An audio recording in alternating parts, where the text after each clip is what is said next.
স্নান শেষে আমি ঢুকে পড়লাম। পাশের ঝাউ গাছের ঝোপে ভেজা কাপড় রেখে শুকনো লাল পেটিকোট পরে নিলাম। চুল ভিজে ছিল, গামছা দিয়ে মুছছিলাম। হঠাৎ পেছনের শব্দ পেলাম, ঘুরে দেখি ঝাউ পাতার আড়াল থেকে অধিক বেরিয়ে এল, বলল, চলো বাড়ির পেছনে একটু দাঁড়াই। সেদিনের কথা কেউ জানে না। আমি অঞ্জুলা, বয়স 43। আয়নায় তাকালে এখনও নিজেকে 30-এর মতোই মনে হয়। গায়ের রং মাঝারি, চুল কাঁধ ছোঁয়া সোজা। বিয়ের পর অনেকেই বলতো, আপনি তো একদম সিনেমার নায়িকার মতো, শুনে হেসে ফেলতাম। এখন কেউ আর কিছু বলে না, আমিও শুনি না। আমরা শহরের একপাশে ছোট্ট একটা ফ্ল্যাটে থাকি। আমি, স্বামী সমরেশ আর আমাদের ছেলে অর্ক। আমি বেশিরভাগ সময় হালকা আরামদায়ক জামাকাপড়ে থাকি, যেমন পাতলা, সুতি, ম্যাক্সি। রঞ্জু নামের এক দোকানদার চোখে চোখে রাখে। মাঝে মাঝে ইঙ্গিতপূর্ণ কথা বলে, আমি কিছু বলি না। সমরেশ প্রাইভেট কোম্পানিতে কাজ করে রাতে ফিরে ক্লান্ত থাকে। আর অর্ক এখনও ছোট, 11 বছর। আমি সেজেগুজে বারান্দায় দাঁড়ালে সমরেশের নজর পড়ে না, বরং বলে, ঘুম আসছে না, একটু দূরে দাঁড়াও। মাঝে মধ্যে মনে হয়, আমি কি আসলেই খুশি? হয়তো না, ভেতরে কোথাও যেন শূন্যতা জমে আছে, কারো সঙ্গে বলা যায় না। সন্ধ্যায় রঞ্জু বলেছিল, আজকে তো ম্যাক্সির রঙের সঙ্গে ক্লিপের মিল একদম পারফেক্ট। আমি হেসে বললাম, তুমি না কসমেটিক্স বেচো না? কথা বেচো। ওর চোখে কিছু ছিল যা বহুদিন সমরেশের চোখে দেখিনি। এইসব ছোট ছোট মুহূর্তই আমাকে মনে করিয়ে দেয় আমি এখনও বেঁচে আছি, এখনও কেউ খেয়াল রাখে। ঘুমাও চলো বলেছিল সমরেশ, কিন্তু আমি ঘুমাতে পারিনি। জানালার বাইরে তাকিয়েছিলাম। কারো চোখে হয়তো আমি এখনও অনেক কিছু, কিন্তু যার চোখে চাই সেই চোখ তো বন্ধ। সকালটা ছিল একদম চুপচাপ। কাপড় ধুয়ে বারান্দায় দড়িতে দিলাম। অর্ক তখনও ঘুমিয়ে, সমরেশ অফিসের জামা পরছে। এমন সময় ফোন বাজল। স্ক্রিনে গ্রামের বাড়ি ও পাশে কাকা গলা, বৌদি গোবিন্দ কাকা আর নেই। মনটা খালি হয়ে গেল। বহুদিন দেখা নেই, তাও ওনার অস্তিত্ব ছিল বাড়ির মাটির মতোই। সমরেশ জানল, বলল, আমার যাওয়া সম্ভব না, তুমি বরং অর্ককে নিয়ে চলে যাও। খরচ আমি পাঠিয়ে দিচ্ছি। ওর গলায় অনিচ্ছার চেয়ে বেশি ছিল উদাসীনতা। পরদিন খুব সকালে ট্রেন।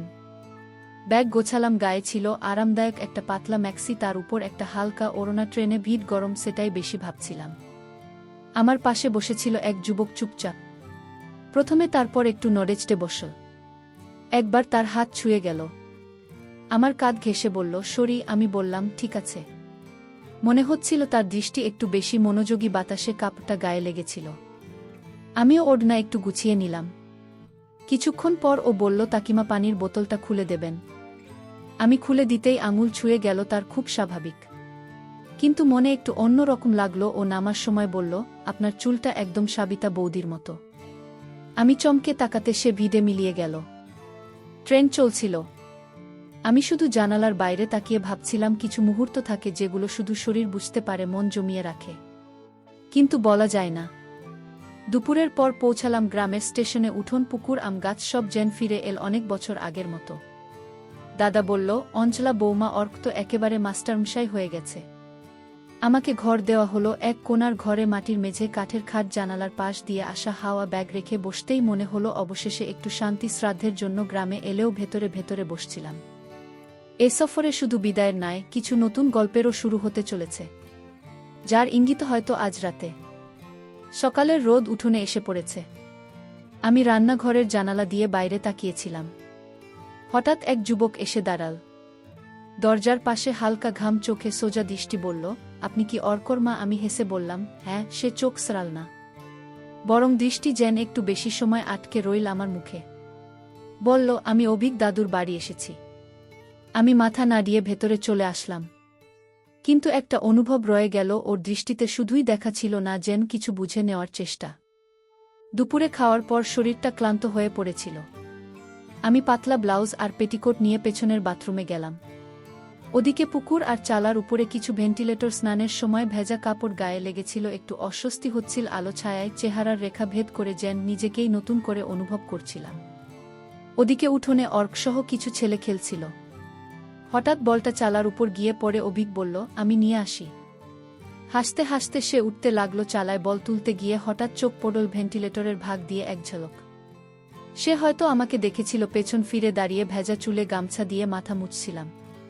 সে মুহূর্তে কিছু বলার ছিল না, কিন্তু তার চোখে যেন স্থিরতা হারিয়ে গিয়েছিল। আমি ভেতর থেকে ডাকলাম, অর্ক বাইরে আছিস? অভিক চমকে উঠল, বল হাতে নিচে নামল, কিন্তু তার চোখে তখনও সেই মুহূর্তের এক ঝলক জমেছিল। সন্ধ্যায় পুকুর পাড় দিয়ে হেঁটে আসছিলাম, দেখি সে উঠোনে বসে বল ঘোরাচ্ছে।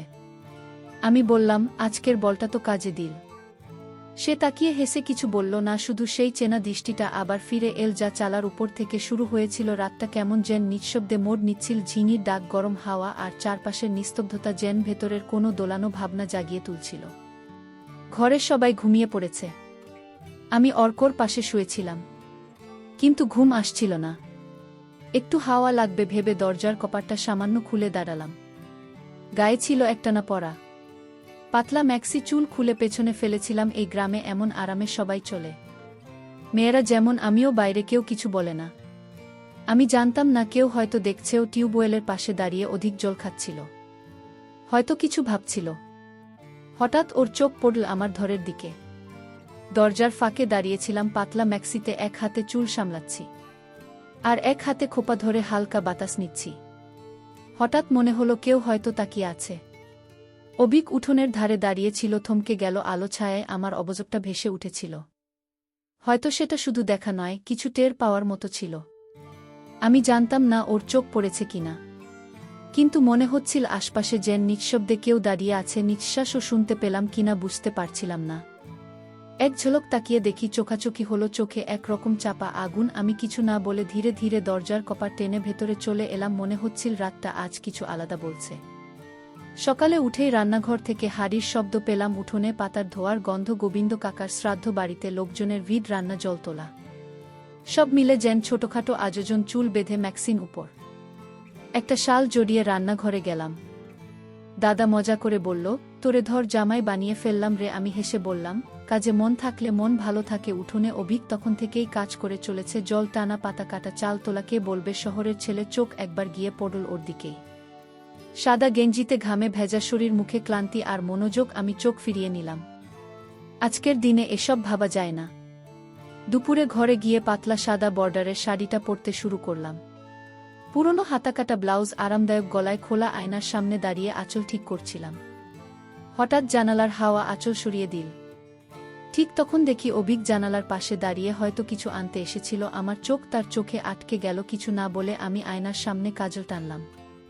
মনে হচ্ছিল এখনও নিজের মধ্যে কিছু আছে যা বলে না, কিন্তু বোঝায়। শ্রাদ্ধের ভিড়ে আত্মীয় স্বজন উঠোনে পাতপাতা হয়েছে।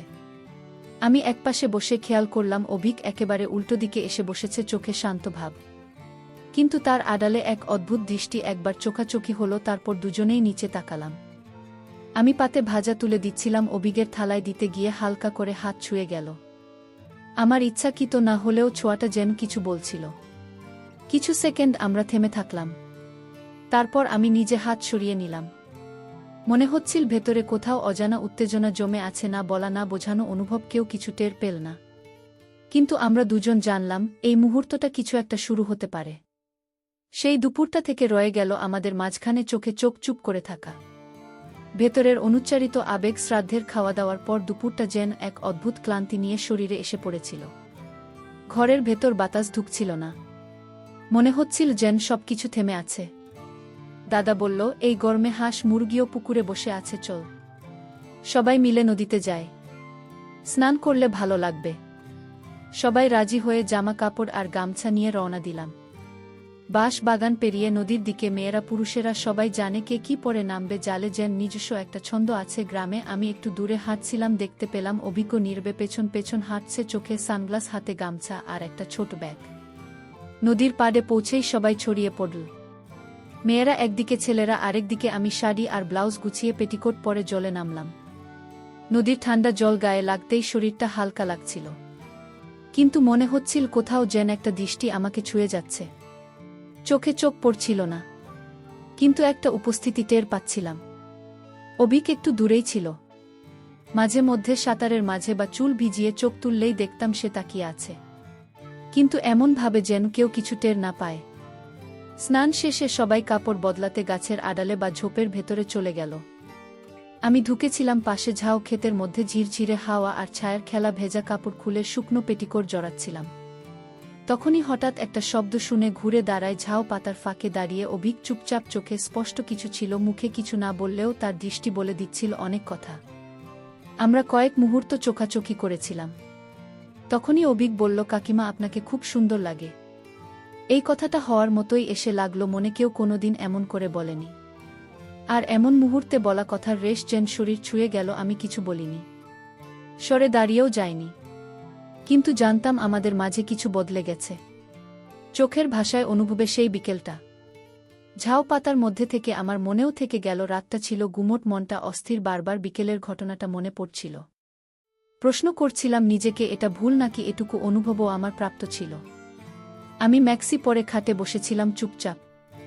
বাড়ির সব ঘর নিস্তব্ধ। অর্ক পাশের ঘরে বাতাসে পর্দা দল ছিল। ঠিক তখনই দরজার ফাঁকে একটা ছায়া। আমি যেন আগে থেকেই জানতাম অভিক। সে ধীরে ধীরে ঘরে এল, মুখে কোনো শব্দ নেই, চোখে সেই পুরনো দৃষ্টি, এবার আরও স্থির। আমি ফিসফিস করে বললাম, সবাই ঘুমিয়ে পড়েছি তো? সে মাথা নেড়ে বলল, চলো পেছনের দিকে, ঘরের গাদার কাছে কেউ দেখবে না। আমি কিছু না বলে উঠে দাঁড়ালাম, শব্দ না করে বেরিয়ে গেলাম। ওর পেছন পেছন ঘরের গাদায় এসে দাঁড়ালাম। দুজনে চাঁদের আলো ছায়ায় মিশে গেছে চারপাশ। অভিক ফিসফিস করে বলল, তোমাকে প্রথম যেদিন দেখলাম সেদিনই বুঝেছিলাম তুমি আলাদা। আমি নিচে তাকিয়ে রইলাম। সে হাত বাড়িয়ে আমার কপালের চুল সরিয়ে দিল। কিছু বলল না, শুধু চোখে চোখ রেখে যেন অনেক কথা বলে দিল চুপচাপ। আমার ভেতরে দ্বিধা, প্রশ্ন, অথচ কোথাও যেন শান্তিও ছিল। সেই মুহূর্তটা ঠিক স্পষ্ট নয়, কিন্তু অনুভব গেঁথে গেল গভীরে। যেন এই রাত কিছু বলেছে, যা দিনের আলোতে হয়তো বলা যাবে না। ওঠেনি, সেটা আমি প্রথম দিনেই বুঝে গিয়েছিলাম। তোমার চোখে, বলল অভিক। আমি থেমে বললাম, তুমি তো অনেক ছোট। অভিক হালকা হাসল, কাকিমা, অনুভবের কোনো বয়স হয় না। খড়ের গাদার পাশে আমরা বসে পড়লাম। ও পাশে এসে হাত রাখল আমার হাতের কাছে। সেই মুহূর্তে মনে হচ্ছিল এতদিন ধরে যেটা মনের গভীরে রয়ে গিয়েছিল সেটা কেউ যেন হঠাৎ ছুঁয়ে দেখল। নিঃশর্তে নিঃশর্তে আমি চোখ বন্ধ করলাম। কেউ কিছু বলল না, কোনো শব্দ হয়নি, তবু মনের ভেতর কোথাও যেন একটা বন্ধন তৈরি হয়ে গেল। রাতটা নিঃশব্দ অথচ অদ্ভুতভাবে স্পষ্ট ছিল। আমি অনুভব করলাম চুপ করে কারো পাশে থাকাও গভীর ভাল লাগার মতো। ভোরের আলো ফোটার আগেই অভিক পেছনের রাস্তা ধরে হেঁটে বেরিয়ে গেল। আমি শুধু চুপচাপ তাকিয়েছিলাম। ও ফিরে তাকায়নি, আমি ডাকিনি, কারণ কিছু অনুভব মুখে বললে হয়তো তার জাদু ভেঙে যায়। সেই রাত, সেই মুহূর্তগুলো শব্দহীন, কিন্তু থেকে গেল আমার মধ্যে। ঘরে ফিরে দেখি অর্ক তখনও ঘুমিয়ে। আমি ওর মাথায় হাত বুলিয়ে দিয়ে কাপড় গুছিয়ে নিতে শুরু করলাম। আবার শহরে ফিরতে হবে, আবার চেনা সংসার, কিন্তু মন জানে এবার কিছু বদলে গেছে। দুপুরে আমরা ট্রেন ধরার জন্য রওনা দিলাম। গ্রামের রাস্তা, পুকুর, গাছপালা সব যেন নতুনভাবে দেখাচ্ছিল। ট্রেনে বসে আমি জানালার বাইরে তাকিয়ে ভাবছিলাম, একদিন হয়তো আবার ফিরব এই গ্রামে। যখন অর্ক বড় হবে তখন নির্ভয়ে আসতে পারব। এখানে হয়তো ঝাউ ক্ষেতের পাশে দাঁড়িয়ে অভিক তখনও থাকবে। আর সেদিন সবকিছু আবার শুরু হতে পারে, ঠিক যেখানে শেষ হয়েছিল।